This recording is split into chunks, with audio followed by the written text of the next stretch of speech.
Welcome, everybody, to Stepping Into Your Leadership. I'm your host, Christine Courtney, and I'm excited to have my pal, my friend, my colleague, my sergeant of arms, Greg Shamie, in the studio today. Welcome, Greg. Hi, If you have Christine. not How had are the you? pleasure of listening to Greg, go back to any one of the numerous episodes we have over the past couple of years.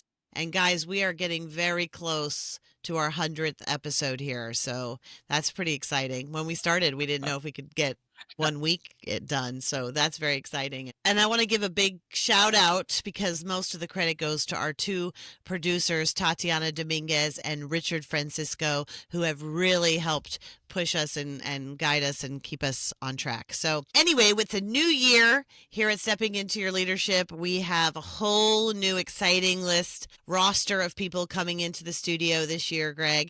But I'm going to start today with Greg because Greg and I work together often. And one of the topics that has recently come up is on this idea of how do you build a team super quickly, supercharge it super quickly. In terms of this idea, Greg, because Greg is a master of teams, right? A little bit about his background, but when he came to us, not only was he from the world of theater, but also from the world of sports. And if you look at those two worlds combined, you add business into there and leading teams and businesses, you come up with this supercharged team coach, as I like to call Coach Shamie here. And so he has to go in oftentimes into worlds where they say, here's a bunch of amazing, brilliant people, but they've never worked together. And you have 1 week or 2 weeks to pull them together as a team. And you should see the magic that starts to happen. So I thought it would be a good topic for our podcast episode today to talk about how does anyone do this. If you're a new manager, if you're a seasoned leader and you go in and you have to pull together a team, if you're a leader of a school, a principal, and you've got new teachers, whatever it is, if you're a teacher in a classroom and you've got new kids, how do you pull people together really quickly to build team? So Greg, let's just give some tips for folks on this, but your thoughts. Okay, well, first of all, it's so funny, right? Because when you hear team building, what comes to your mind? Oh, God. I can't really Ropes prioritize courses. that right now. I can't prioritize that. Trust falls. Trust falls, all those things.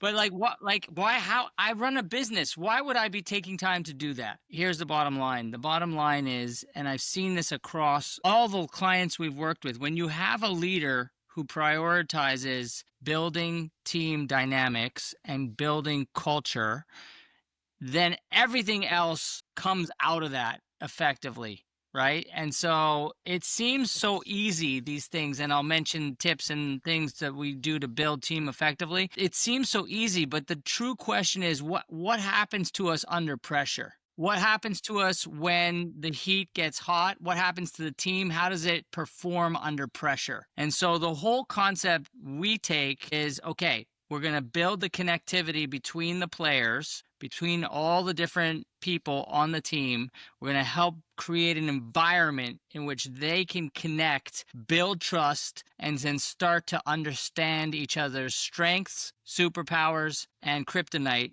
areas for growth, right? So that they can then, when they're in the heat of the moment of whatever they're tackling, they know how to maneuver. They know who to use, who to step forward, who to step to the side, who steps back, and they're able to overcome. And the bottom line is this word synergy, right? The whole is greater than the sum of the parts. Thank you, Aristotle. For that one. My friend Ari. Ari's a good buddy of mine. A good Greek. I love the Greek Ari. He's a great guy, Aristotle. And the whole is greater than the sum of the parts. That to me is the summary of what we're trying to do here. And if you can get that whole working as one unit, then it goes way beyond anything we can do individually. Right. And that's the definition of synergy, is when that happens. And so, again, this all sounds easy, but here's number one. The leader needs to be able to communicate that this is a priority to the team, that we are going to take the time and invest. We are going to take the time and invest in building this ensemble and challenging it in ways that are going to allow us to succeed no matter what comes into our path. Such a good point that you bring up, because I do think that there is an kind of a bad assumption by a lot of leaders, but also a lot of team members that, oh, we all know how to do teamwork. We all know how to work as a team. Let's just get right to the work. Let's just get right to the work.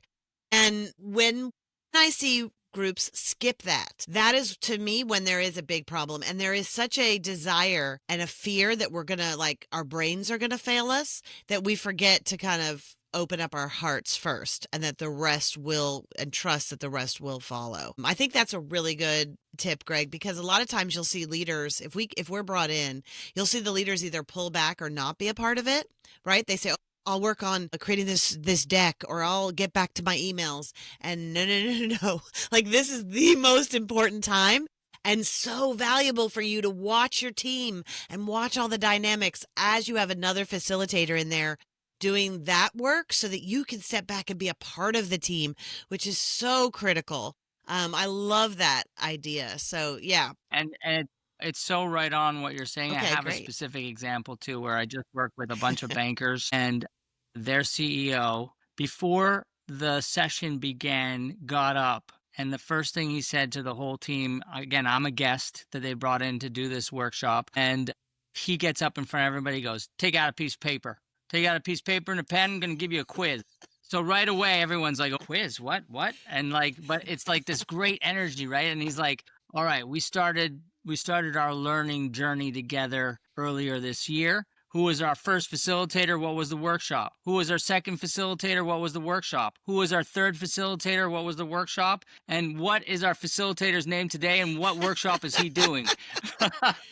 So it was fantastic, right? Like, he got everybody basically in a fun way reflecting back on the learning journey. And he's also prioritizing how important this time is together.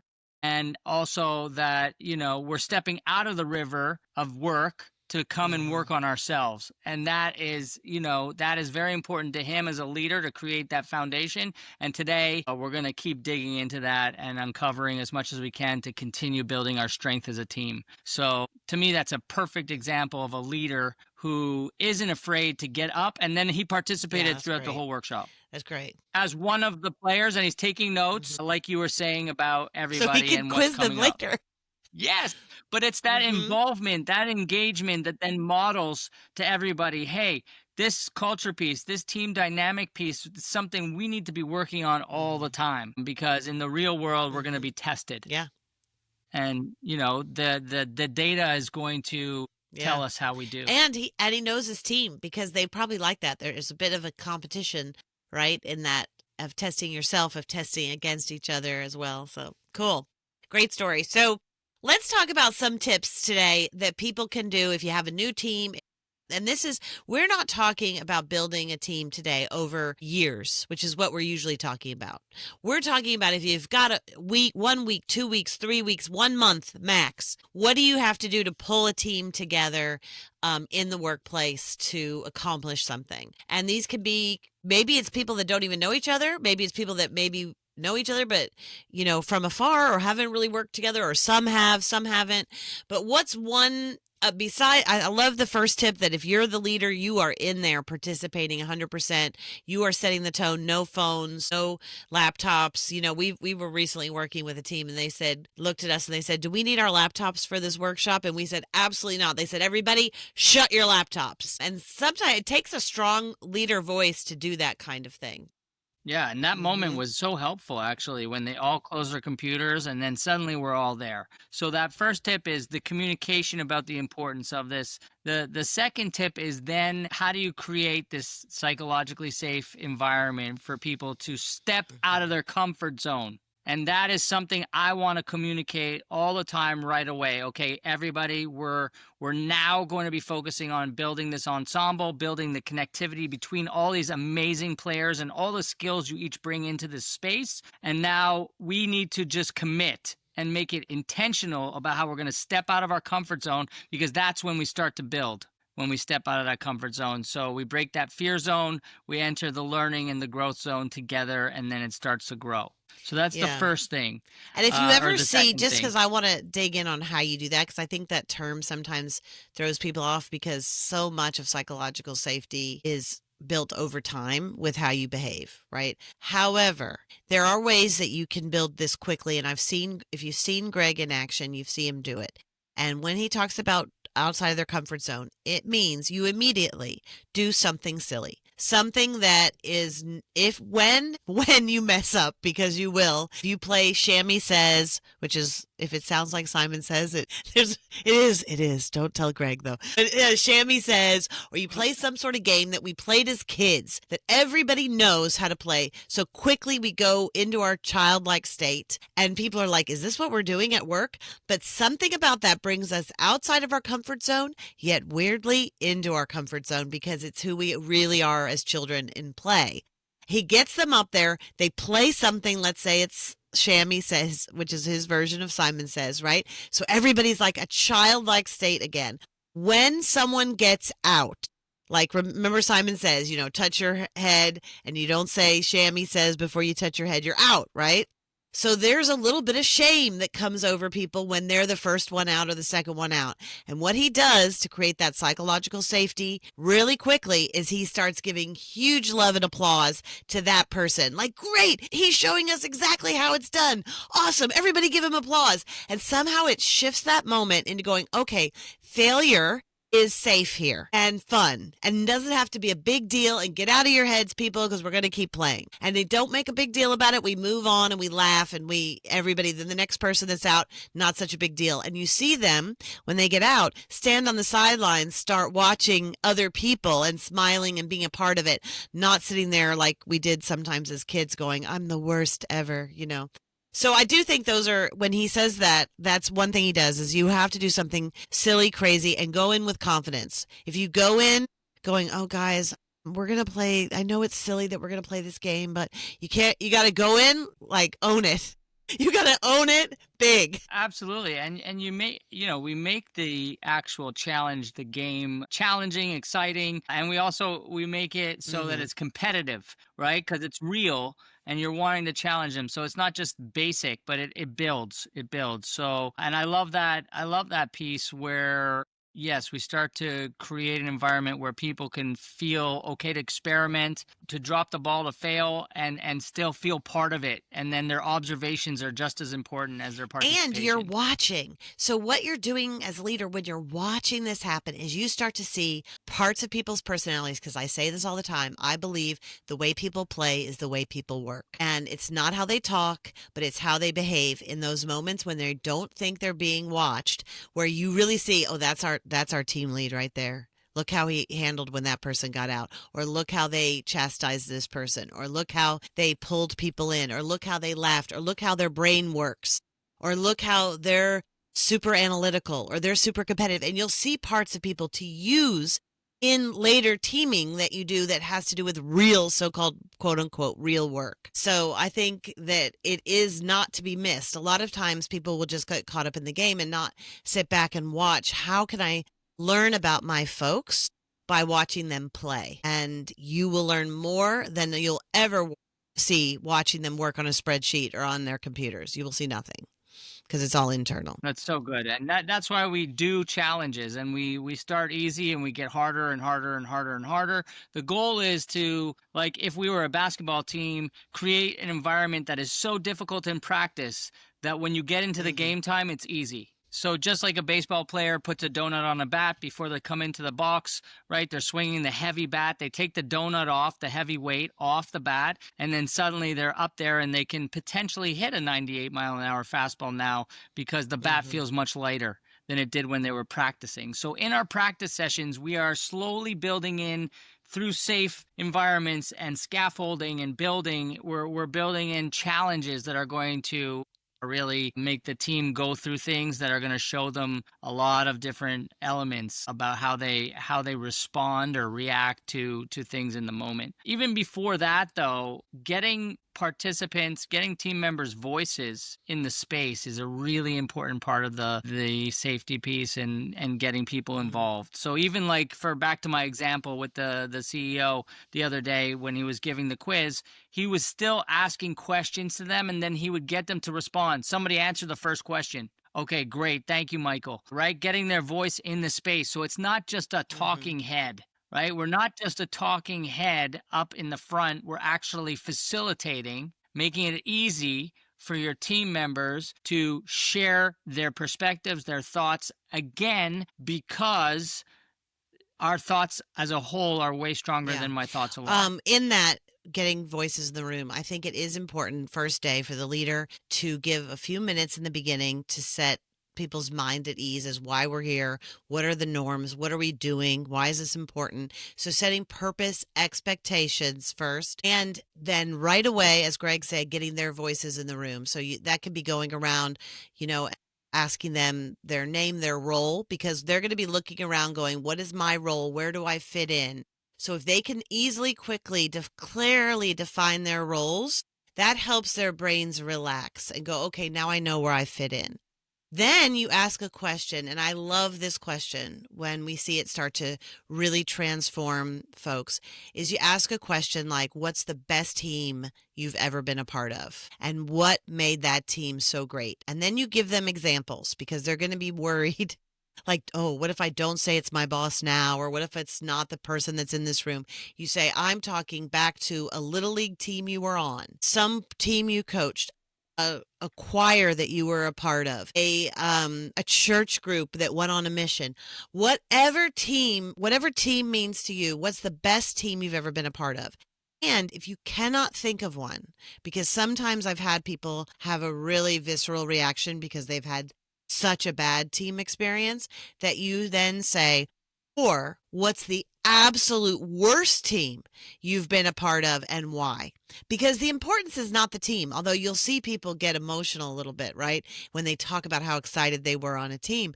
But really what's important is the words you're writing down as they're talking are the things that describe the qualities of that team, because that's what you're going for with your team. And you start to see that people have the same qualities, regardless of the team. It's qualities around, we trusted each other, we listened to each other, we believed in each other, we amped each other up, we communicated well. We had fun together. Whatever those conversations are, those are the qualities that you're now putting up, basically a list of values that everybody kind of agrees with, right? And so that can be a really powerful start.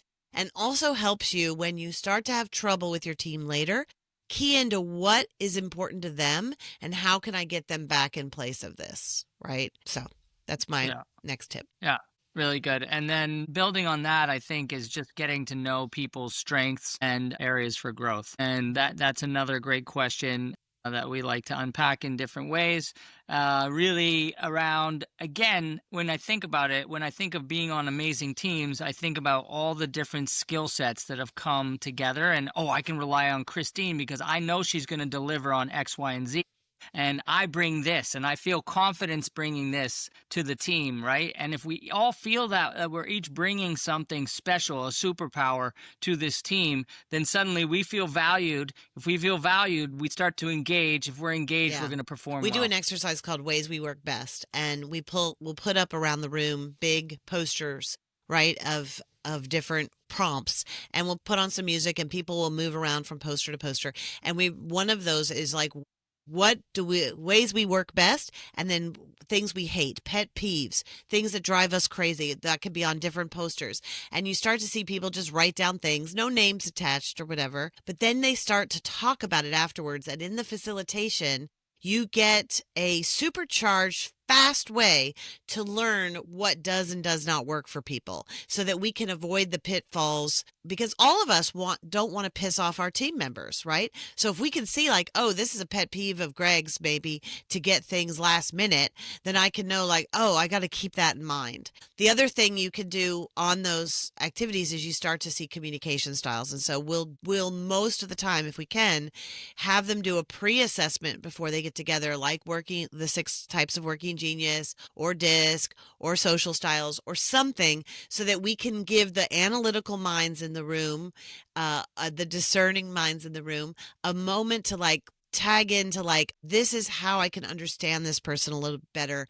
This is a way in. And so it gives a fast way to know each other quickly, because you only have a week or two. You don't have the years that a lot of teams have to know each other. Yeah, it's really interesting. And I guess the bottom line here, as we're bringing this to toward a close, the bottom line here is, again, prioritizing the importance of this culture building, this team building, of this ensemble building, because giving them an opportunity to actually do all the things we're talking about, so that when they do get back into the river, that they're ready to attack it differently as this whole versus these individual parts.